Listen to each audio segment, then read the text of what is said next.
하루를 살아가는 시편 묵상 2월 27일 묵상을 시작하겠습니다. 어느덧 오늘이 2월달 시편 묵상의 마지막 날입니다. 내일 또 28일 하루가 남아있지만 앞에서 광고한 대로 내일은 또 기도 나눔과 은혜 나눔으로 여러분들을 찾아뵙도록 하겠습니다. 평상시에는 마지막 날에 기도 나눔 영상만 올려드렸는데 또 하루를 시작할 때 꼭 이 시편 말씀으로 영적 충전을 받으시는 분들이 있을 것 같아서 내일은 2월달 시편 나눔 영상 중에서 은혜로운 부분들을 짧게 편집해서 올려드리도록 하겠습니다. 꼭 하루를 시작할 때 시편 묵상으로 시작하시고 또 오후에는 기도 나눔, 은혜 나눔 영상으로 동참하셔서 함께 이 시편 묵상을 위해서 기도해 주시길 바랍니다. 그러면 오늘 시편 묵상을 시작하도록 하겠습니다. 오늘의 제목은 내 인생을 덮으시는 하나님의 손길입니다. 오늘 시편 말씀을 읽도록 하겠습니다. 2월달은 시편 36편으로 마무리를 하게 되겠네요. 36편 1절에서 12절입니다. 악인의 죄가 그의 마음속으로 이르기를 그의 눈에는 하나님을 두려워하는 빛이 없다니 그가 스스로 자랑하기를 자기의 죄악은 드러나지 아니하고 미워함을 받지도 아니하리라 함이로다. 그의 입에서 나오는 말은 죄악과 속임이라. 그는 지혜와 선행을 그쳤도다. 그는 그의 침상에서 죄악을 꾀하며 스스로 악한 길에 서고 죄악을 거절하지 아니하는도다. 여호와여, 주의 인자하심이 하늘에 있고 주의 진실하심이 공중에 사무쳤으며 주의 은은 하나님의 산들과 같고 주의 심판은 큰 바다와 같으니이다. 여호와여, 주는 사랑과 짐승을 구하여 주시나이다. 하나님이여, 주의 인자하심이 어찌 그리 보배로우신지요. 사람들이 주의 날개 그늘 아래에 피하나이다. 그들이 주의 집에 있는 살찐 것으로 풍족할 것이라. 주께서 주의 복락의 강물을 마시게 하시리이다. 진실로 생명의 원천이 주께 있사오니 주의 빛 안에서 우리가 빛을 보리이다. 주를 아는 자들에게 주의 인자하심을 계속 베푸시며 마음이 정직한 자에게 주의 공의를 베푸소서. 교만한 자의 발이 내게 이르지 못하게 하시며 악인들의 손이 나를 쫓아내지 못하게 하소서. 악을 행하는 자들이 거기서 넘어졌으니 엎드려지고 다시 일어날 수 없으리이다. 아멘. 오늘의 시편 묵상입니다. 한 여인이 무거운 보따리를 메고 힘겹게 언덕을 오르고 있습니다. 여인 옆에는 나이든 노년의 여인이 함께 걷고 있습니다. 그들은 모압 땅을 떠나 베들레헴으로 올라가는 룻과 나오미였습니다. 룻은 믿음의 가정에 시집을 왔지만 자녀도 없이 홀몸이 되었습니다. 지금 룻에게 하나님이 당신의 자녀들을 돌보시고 축복하신다는 말이 어떤 의미로 와닿을까요? 그러나 후에 룻은 베들레헴에서 주의 날개끈을 아래 쉬는 은혜를 경험하게 됩니다. 인생의 한 단면에서 우리는 주의 인자하심을 느낄 수 없을 때가 있습니다. 그러나 우리가 눈을 들어 우리 인생과 그 인생을 담고 있는 하나님의 창조 세계를 보았을 때 주님의 인자하심을 볼 수 있습니다. 시편 36편은 바로 우리 인생을 덮고 있는 주님의 인자하심을 찬양합니다. 여호와여, 주의 인자하심이 하늘에 있고 주의 진실하심이 공중에 사무쳤으며 그리고 우리 인생에 담긴 주의 인자하심을 찬양합니다. 하나님이여, 주의 인자하심이 어찌 그리 보배로우신지요. 사람들이 주의 날개 그늘 아래에 피하나이다. 사람들은 세상에서 하나님의 존재나 섭리가 보이지 않다고 생각하며 자신의 지혜와 방법으로 살려고 합니다. 그러나 우리가 신앙의 눈으로 세상과 내 인생을 볼 때 넘치는 주님의 공의와 인자를 보게 됩니다. 다윗 역시 누처럼 인생의 단면에서는 하나님의 인자하심을 볼 수 없는 상황들이 있었습니다. 사울 왕에게 죽음의 위기에 있을 때, 아들 압살롬의 반란에 쫓길 때, 과연 그의 인생에서 하나님의 인자하심을 볼 수 있었을까요? 그러나 다윗은 자신의 인생 전체를 덮고 있는 하나님의 인자하심을 보고 그것을 찬양했습니다. 지금 내 인생의 순간에서 하나님의 인자하심이 보이지 않습니까? 그럼에도 하나님의 인자하신 손길이 내 인생을 전부 감싸고 있음을 믿음으로 고백할 수 있습니까? 주님의 인자하심이 내 인생에 사무치도록 넘치고 있음을 찬양하시기 바랍니다. 아멘. 오늘은 시편 36편 말씀을 묵상했습니다. 2월달은 시편 23편부터 시작해서 36편으로 마무리를 하고 있습니다.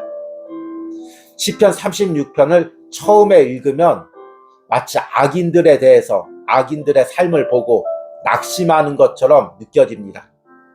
1절과 4절에는 악인들의 삶에 대해서 이야기합니다.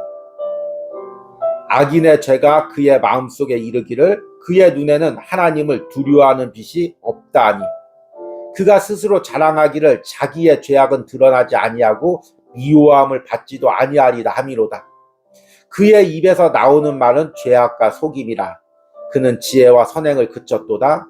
그는 그의 침상에서 죄악을 꾀하며 스스로 악한 길에 서고 악을 거절하지 아니하는도다. 이런 사람들을 보면 우리는 낙심을 하게 됩니다. 아, 세상에는 저렇게 하나님을 인정하지 않고 자신의 계획과 방법대로 살아가는 사람들이 있구나. 그리고 그런 사람들이 세상에서 잘 되는 것처럼 보이는구나. 과연 이 세상에 하나님의 공의와 인자하심이 있을까? 이런 낙심이 들 수가 있습니다. 그런데 5절 말씀에 시인은 여호와의 인자하심과 진실하심을 찬양합니다. 5절에 여호와여 주의 인자하심이 하늘에 있고 주의 진실하심이 공중에 사무쳤으며 5절 앞에 그러나라는 단어를 붙이면 문맥상 의미가 너무 잘 맞을 것입니다. 악인들은 이렇게 생각하고 또 이렇게 살지만 그래서 이런 모습만 보고는 낙심할 수가 있지만 그러나 여호와의 인자하심이 하늘에 있고 하늘에 있다는 것은 우리의 모든 인생을 여호와의 인자하심이 덮고 있다는 것입니다. 주의 진실하심이 공중에 사무쳤으며 사무친다는 의미는 거기까지 이르고 차고 넘친다는 것입니다. 하늘까지 하늘의 공의가 차고 넘치고 있다는 것입니다. 우리가 인생의 단면만 보고 지금 내가 마주치는 사람만 보고 내가 처한 상황만 보면 하나님의 진실하심과 인자하심이 없는 것 같지만 우리가 신앙의 눈을 들어 하늘을 보면 우리 인생을 덮고 있는 하나님의 인자한 손길이 보일 것입니다. 시편에 하나님을 찬양하는 찬양시에서 가장 하나님의 성품 중에서 찬양하는 것이 하나님의 인자하심입니다. 오늘 시편 36편에서도 하나님의 인자하심이 여러 번 반복됩니다. 하나님의 인자하심은 히브리어로 헤세드라는 단어입니다. 인자라는 단어로 번역되지만 사실 이 인자라는 단어로 품을 수가 없는 넓은 뜻을 가지고 있습니다. 사실 번역되는 딱 맞는 말이 없습니다. 왜냐하면 하나님의 인자하심은 이스라엘 역사 속에서 또 하나님의 자녀들 속에서 하나님이 어릴 때부터 그 인생을 돌보고 그 인생을 보호하시고 그 인생을 인도하시고 마치 새가 새끼를 날개끈을로 덮듯이 보호하듯이 내 인생을 보호하시고 인도하는 하나님의 친절한 손길을 의미합니다.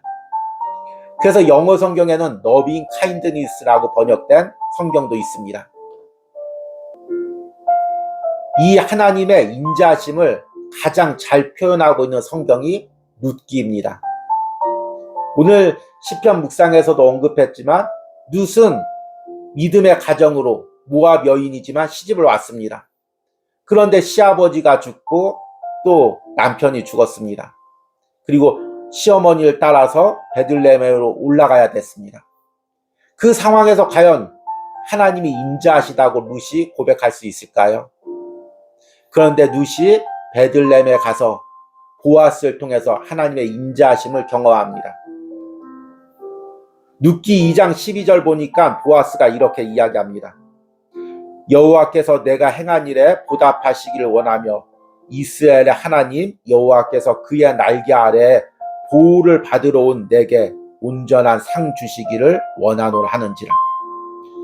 그리고 룻도 보아스에게 찾아가서 그 하나님의 인자하심을 베풀어 달라고 이야기합니다.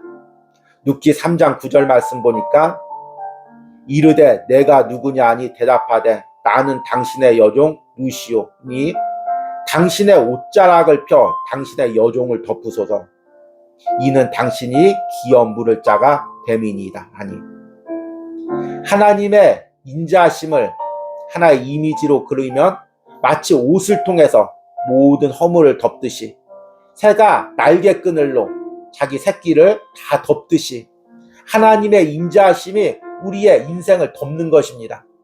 나의 모든 부족함도 나의 모든 실수도 나의 모든 허물도 하나님이 내 인생을 덮고 보호하시는 것입니다. 그래서 오늘 시편 7절 말씀해 보니까 하나님이여 주의 인자하심이 어찌 그리 보배로우신지요. 사람들이 주의 날개끈을 아래에 피하나이다. 그 날개끈을 아래에서 주님의 인자하심에서 주님의 풍성함을 누립니다. 8절과 9절에 이렇게 고백합니다. 그들이 주의 집에 있는 살찐 것으로 풍족할 것이라. 주께서 주의 복락의 강물을 마시게 하시리이다. 진실로 생명의 원천이 주께 있사오니 주의 빛 안에서 우리가 빛을 보리이다. 여러분, 지금 하나님의 그 인자하심이 나를 덮고 있는 것을, 나를 감싸고 있는 것을 느껴지십니까? 오늘 시편 묵상에서도 이야기했지만 인생의 한 단면만 보면은 그것이 느껴지지 않을 때도 있습니다. 지금 눈에 보이는 것만, 그리고 지금 그 순간만 생각하면 마치 하나님과 내 인생이 상관없는 것처럼 느껴지는 암담한 순간이 있습니다.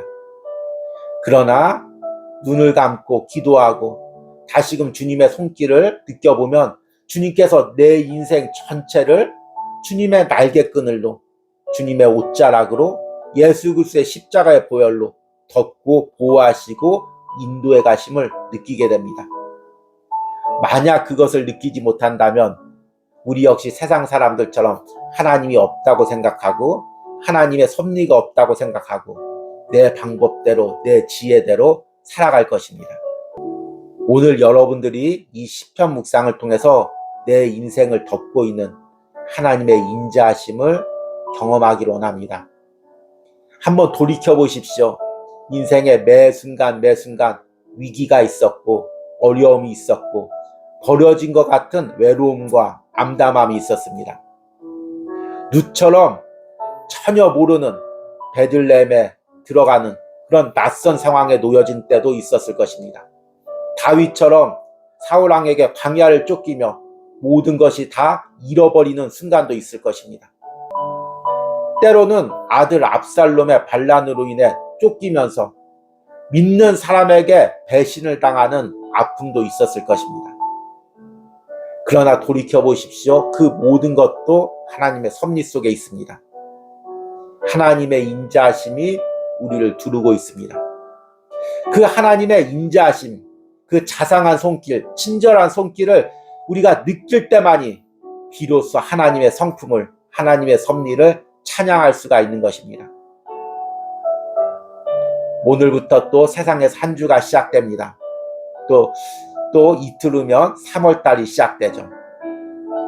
여러분들이 이번 한 주도 또 3월달에도 하나님의 그 인자하심이 여러분의 직장생활 가운데, 가정생활 가운데, 신앙생활 가운데 넘치도록 있기를 소망합니다. 오늘의 기도문 드리기입니다. 내 인생의 순간에서 주님의 인자하심을 느끼지 못하는 순간이 언제입니까? 내가 신앙의 눈을 들어 내 인생을 덮고 있는 주의 인자하심을 보게 해달라고 기도하시기 바랍니다. 우리 기도하시겠습니다. 여호와여, 주의 인자하심이 하늘에 있고 주의 진실하심이 공중에 사무쳤으며, 하나님이여, 주의 인자하심이 어찌 그리 보배로우신지요. 사람들이 주의 날개끈을 아래 피하나이다. 주님, 오늘 믿음의 눈으로 내 인생을 덮고 있는 주님의 인자하심을 봅니다. 그리고 다윗처럼 주님의 인자하심이 하늘에 사무쳤다고 믿음으로 고백하기로 합니다. 주님의 인자하심이 나의 인생을 주님의 날개끈으로 덮고 있다고 고백하기로 합니다. 그 주님의 인자하심을 찬양하기로 합니다. 내가 인생의 한 단면, 한순간의 상황만 보고 하나님의 섭리가 없는 것처럼 생각하거나 판단하지 않게 하시고, 내 인생의 처음부터 끝까지 하나님께서 덮고 있는 그 인자하심을 볼 수 있는 은혜를 허락하여 주시옵소서. 오늘 하루를 살아가는 시편 묵상을 하는 모든 심령들이 그 주의 인자하심을 누리며 살아가게 하여 주시옵소서. 예수님의 이름으로 기도했습니다. 아멘.